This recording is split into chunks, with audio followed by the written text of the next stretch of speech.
você está se dedicando ao seu trabalho, vocação ou propósito e não dispõe de muito tempo hábil para se dedicar diretamente ao mercado financeiro, entretanto que você quer garantir a prosperidade do seu futuro através de investimentos, então acompanhe esse podcast que você precisa conhecer as vantagens e desvantagens de se investir em fundos de investimento.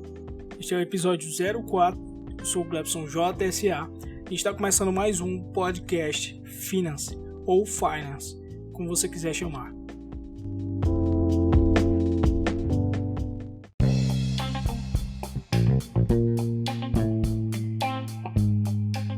E aí, tudo bem?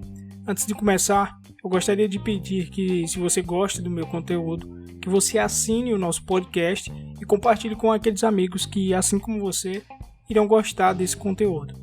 Isso é extremamente importante para que eu entenda que mais conteúdos como esses devem ser feitos e compartilhados com vocês, além de fazer com que esse podcast chegue a mais pessoas e, por consequência, possa ajudar mais pessoas.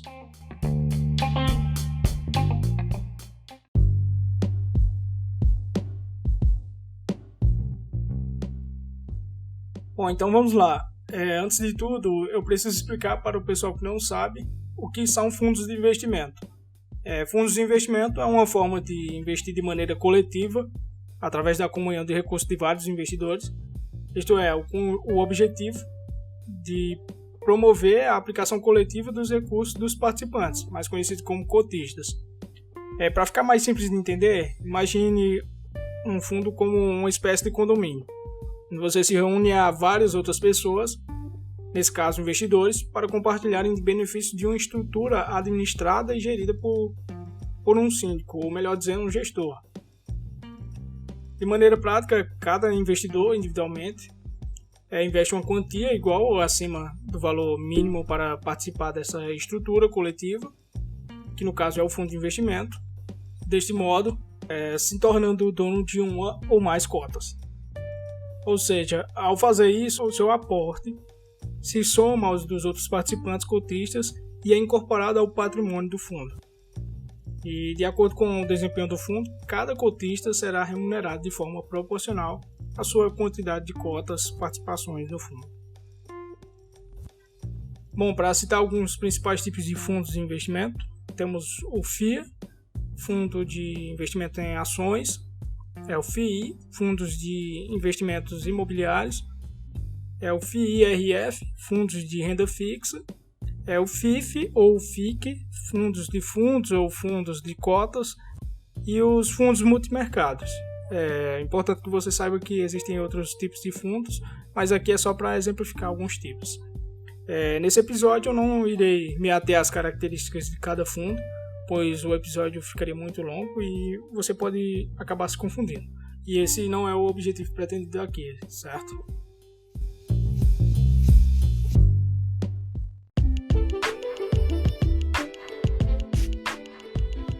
Bom, eu gostaria de lembrar que se você quer ter a sua dúvida respondida por mim ou quer saber o que penso a respeito de determinado assunto dentro do tema finanças e investimentos, é só participar do novo quadro JSA Responde, enviando uma mensagem de voz com a sua dúvida.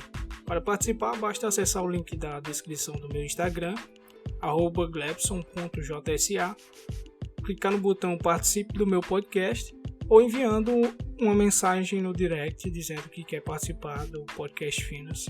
E eu irei te auxiliar no envio dessa mensagem. Lembrando que no quadro JSA Responde eu dedico um episódio inteirinho a você, então corre e vem participar da história do podcast Finance.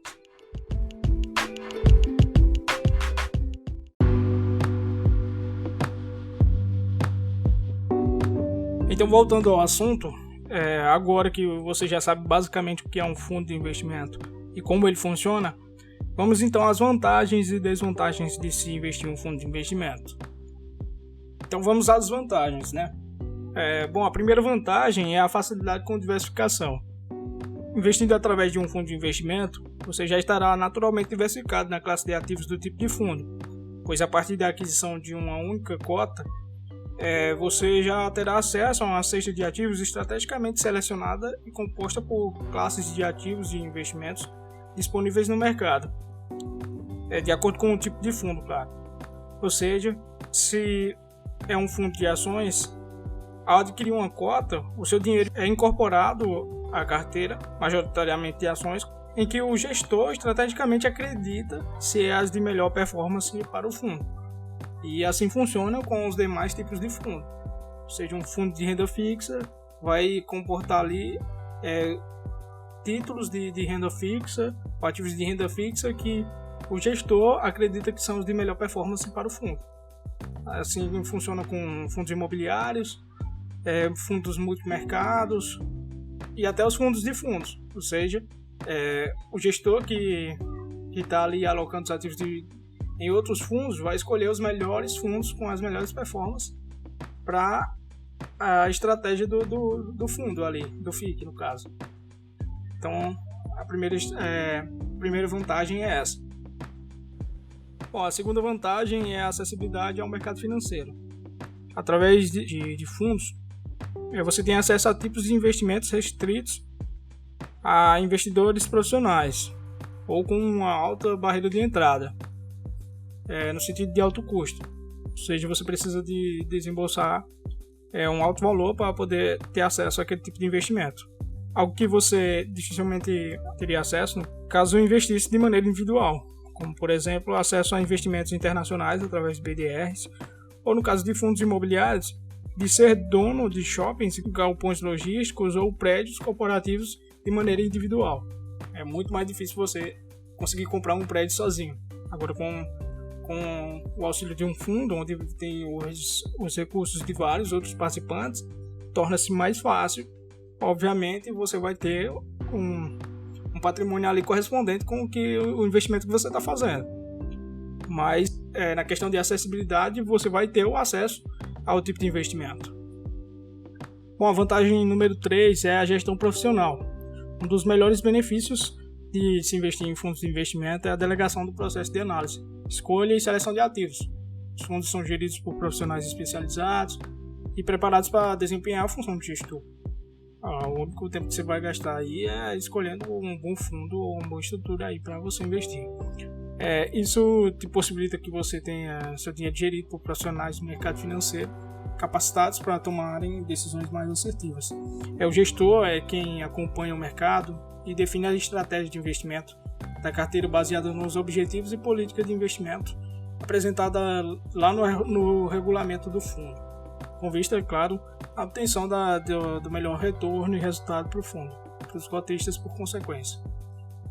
O regulamento é onde consta todas as normas do fundo, como ele funciona, a estratégia, quais são as taxas, quais são suas obrigações, seus deveres como cotista, e isso.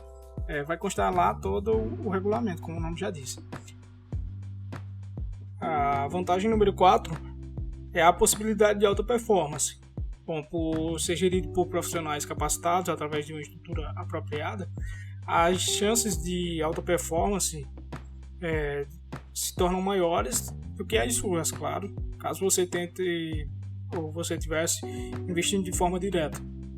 Não que seja impossível bater a performance de um fundo, mas quando você dispõe de pouco tempo hábil para estudar e se dedicar ao mercado financeiro, isso fica muito mais difícil de acontecer e as chances de você conseguir são significativamente menores. Isso sem levar em consideração a relação risco-retorno, ou seja, que você poderia estar se expondo a mais riscos do que se você estaria se estivesse participando de um fundo de investimento. Porque assim, pensa comigo, qual a chance de você aí, iniciante, sem estratégia, está começando agora, sem tempo para estudar, performar melhor que um gestor que tem aí seus 10 anos e está todo dia ali mexendo com isso, com a cabeça nos investimentos, com a cabeça na estratégia e ali seguindo e tendo sob seu controle o patrimônio de várias outras pessoas. Então, a chance dele performar melhor do que você é significativamente maior.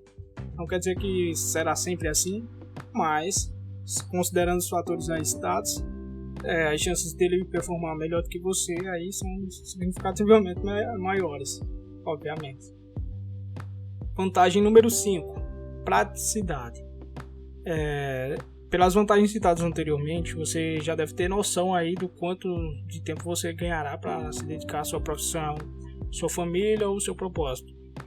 que acontece é que muitas pessoas não dispõem de muito tempo para se dedicar aos estudos mais profundos sobre os investimentos ou para tomar decisões mais complexas, visto que já tem uma vida muito corrida, atarefada e exige um alto grau de responsabilidade e de tempo, de modo que não permite ao indivíduo adicionar outra preocupação ou decisão que levaria a pessoa a perder o foco na sua profissão ou no seu propósito, ou até mesmo perder um pouco de tempo precioso que resta com a família para estudar ações, por exemplo, ou sei lá, se vai fazer trade, se vai fazer buy hold, entendeu? Para ficar mais um pouco mais claro, pense em um médico aí que tem que fazer plantão e aí tá com a cabeça cheia de ter trabalhado, e aí no pouco tempo ali que lhe resta para ter um espaço com a família, sei lá, pode ser outro profissional que seja um pouco mais ocupado. É só para exemplificar aqui, vamos já tem mais. Você pode imaginar essa situação, ou seja, o cara é lá pensando em ações, em qual ação vai subir, a ação vai cair, ou se qual ação vai ser sustentável para o futuro, se vai fazer buy and hold, se vai fazer trade. Imagine um profissional com um alto nível de responsabilidade em suas mãos, por exemplo, um cirurgião, sei lá, no momento de cirurgia está pensando lá, será se os fundamentos das ações que eu tenho se perderam? Imagina aí o estrago que ele poderia causar, mas enfim, é só para vocês terem uma noção aí de pessoas que possivelmente não têm tempo, mas não confunda, é só para exemplificar, tem pessoas que não têm tempo, tem pessoas que não têm prioridade, e é importante que você saiba disso, para você não acabar usando isso aí como desculpa.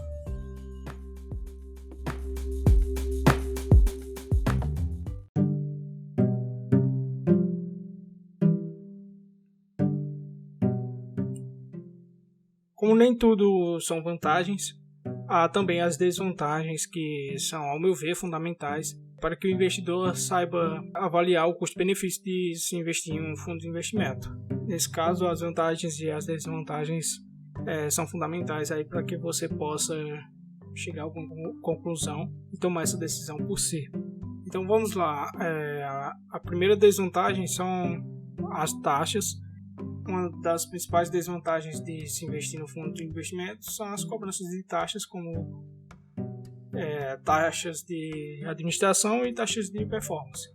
A taxa de administração é a taxa cobrada sobre o patrimônio total para a remuneração da estrutura e dos profissionais responsáveis pela administração e o funcionamento do fundo, que até aí tudo bem, mas a grande desvantagem está em algumas cobranças abusivas por parte de alguns fundos quanto à relação custo-retorno, isto é, algumas taxas cobradas são tão desproporcionais que, em alguns casos, acaba superando o próprio retorno do próprio fundo. Isso sem considerar o efeito da inflação sobre o retorno, ou seja, você está pagando para ter seu patrimônio desvalorizado ali. Não é difícil flagrar situações como estas, basta você acessar os fundos de renda fixa dos bancões brasileiros ou simplesmente solicitar um gerente de um desses bancões alternativas para investir, que logo você vai se deparar com tal situação. Já a taxa de performance é a taxa cobrada sobre o percentual que superar determinado índice de referência. Por exemplo, se o fundo estabelecer que o CDI é o seu benchmark, ou seja, o seu índice de referência, todas as vezes que o fundo obtiver uma rentabilidade superior à do CDI, o fundo cobrará uma taxa adicional, pré-definida sobre o percentual ultrapassado. É isso mesmo que você ouviu. Se o fundo superar o índice, será cobrada uma taxa de performance sobre o percentual que ultrapassar. Isso vai constar lá no regulamento do fundo.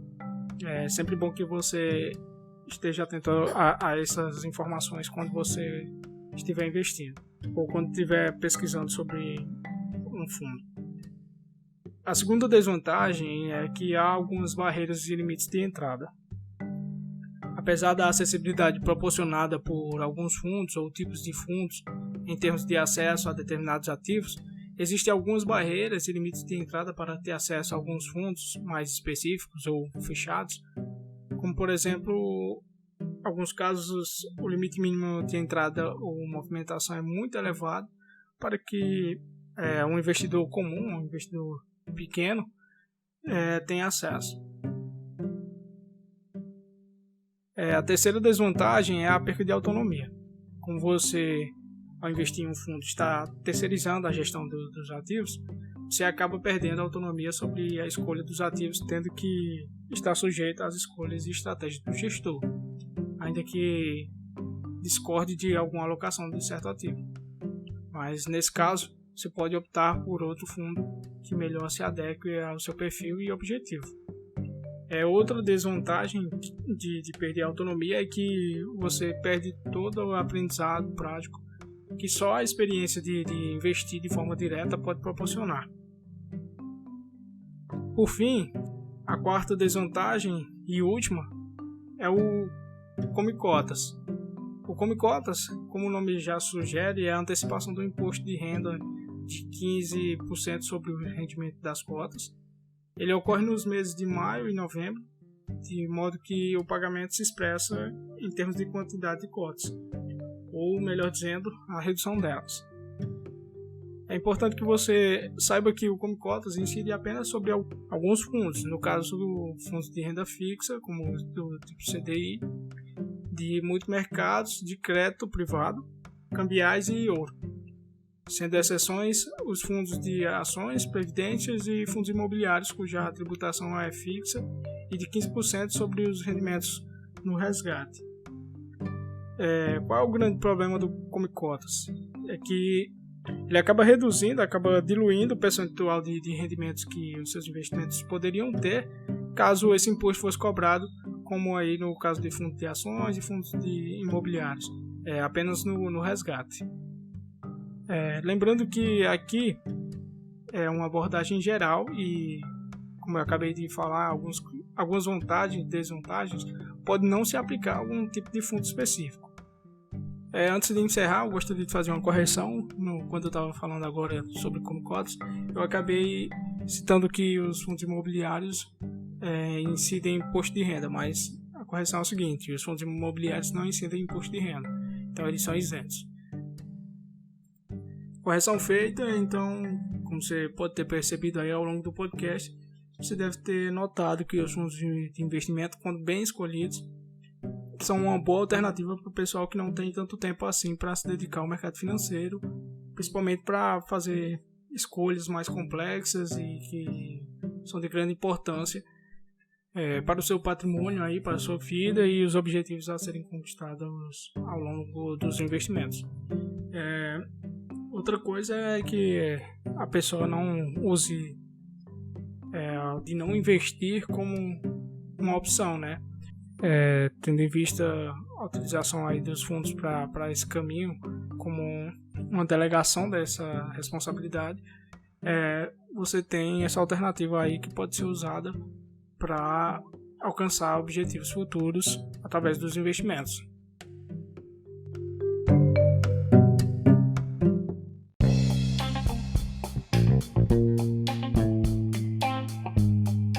Então é isso, pessoal. Esse foi o episódio de hoje. Espero que o podcast tenha contribuído aí com suas decisões de investimento. E não se esqueça que nenhum dos investimentos aqui citados são recomendações de investimentos. E é isso. Até a próxima. Sou o Clepson JSA. Esse foi mais um podcast Finance.